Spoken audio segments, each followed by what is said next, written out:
This is Optimal Health Daily, episode 1867. Foods That Cause and Fight Inflammation by Ashley Ann Lawrie at freeformfitness.ca. And I'm Dr. Neil, your very own personal narrator. Welcome to a Thursday edition of Optimal Health Daily. This is one of a few shows where we read to you from blogs for free so that you don't have to read them yourself. Except on Fridays, that's where I usually answer your questions. And I thank you so much in advance for sending in your questions.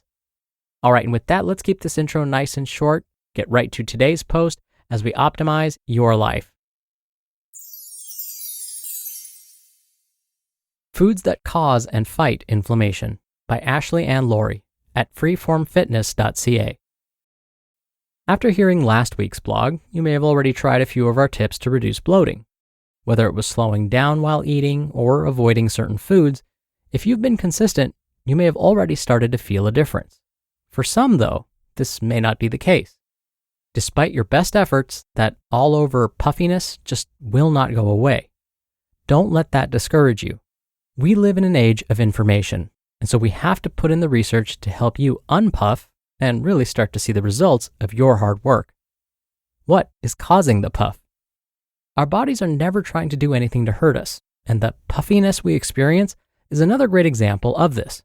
Chronic, low-grade inflammation is a response by the body that is actually there to protect us. Under normal conditions, inflammation is a process in the body that is localized and brought on by injury or infection.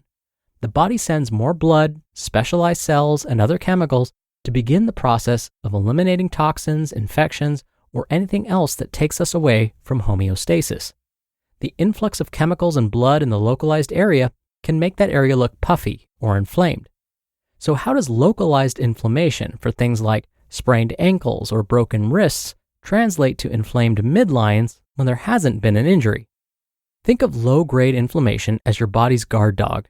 It isn't always on attack mode, but it is constantly monitoring the body, ready to strike when things get really bad. Our body calls on the guard dog, low-grade inflammation, in response to a number of chronic health conditions. Metabolic syndrome, type 2 diabetes, cardiovascular disease, and non-alcoholic fatty liver disease are a few of the most common reasons that low-grade inflammation is present in the body. What you can do about it. For the previously mentioned chronic health conditions, there are 4 major risk factors that you can control: sedentary lifestyle, diet, stress, and smoking. If you want to avoid unnecessary inflammation in the body and lower your risk of developing a disease or condition mentioned earlier, then you can reduce your sedentary behavior by getting active, develop strategies to manage your stress, avoid smoking, and the last one, and our focus for the rest of this post, you can change your diet. Foods that cause inflammation.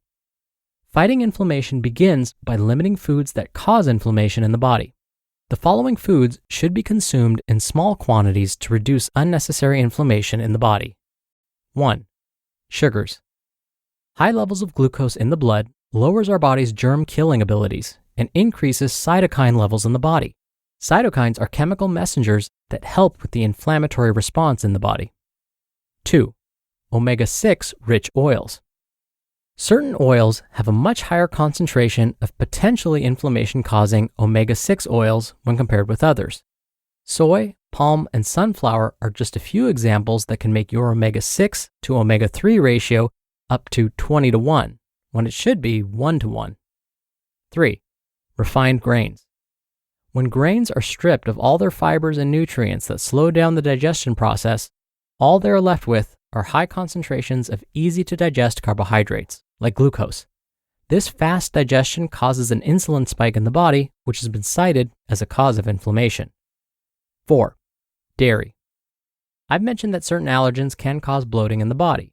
Well, dairy is a very common allergen and can therefore cause inflammation in the body as well. Although a small portion of plain probiotic yogurt can be helpful in reducing inflammation by supporting our gut microbiome, other milk-based products have been shown to increase the inflammatory response in some individuals. And 4. Grain-fed meats.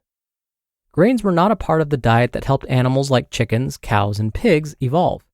In the large-scale farming operations that are now very common, farmers have to give the animals antibiotics to help them stay healthy on this unnatural diet. The muscles in those animals absorb the antibiotics, and this can lead to inflammation in the individuals who eat that meat. Does that mean giving up meat altogether? No. You just have to do a little research to find the grass-fed, free-range animals. Thankfully, there has been a rise in popularity of these kinds of farming practices, so you can find many grass-fed meat products at the local farmers markets around the city. Foods that fight inflammation. Now for the good stuff, the foods that can actually help to fight the inflammatory response and get rid of that puffiness. Tomatoes, leafy green vegetables, fruits, nuts, fatty fish, olive oil, and herbs and spices. As a final note, we like to remind you that moderation is key. We have just listed foods that are both good and bad for inflammation. If you limit your consumption of the quote-unquote bad, you should be able to control unnecessary inflammation. Consuming more of the good will also help reduce inflammation. Extreme avoidance or overconsumption are not the goals here. Just take this as another tool in your healthy lifestyle toolkit. You just listened to the post titled Foods That Cause and Fight Inflammation by Ashley and Lawrie at freeformfitness.ca. Dr. Neal here for my commentary. It's so funny because I just happened to see a recently published article that talked about how leafy green vegetables can reduce systemic inflammation throughout the body. Now, when we talk about leafy greens, yes, it includes spinach and kale, but romaine lettuce also counts as a leafy green vegetable. Ditto arugula. Today's author, Ashley, also listed nuts as an inflammation fighter. This is true. Even though nuts sometimes get a bad rap because they're high in calories, many studies have found that they can reduce systemic inflammation, just so long as you're not allergic to them, of course. This is because nuts are high in monounsaturated fats, an anti-inflammatory fat. Some are also a good source of omega-3 fats, like walnuts. And as Ashley said in today's article, omega-3 fats are also anti-inflammatory.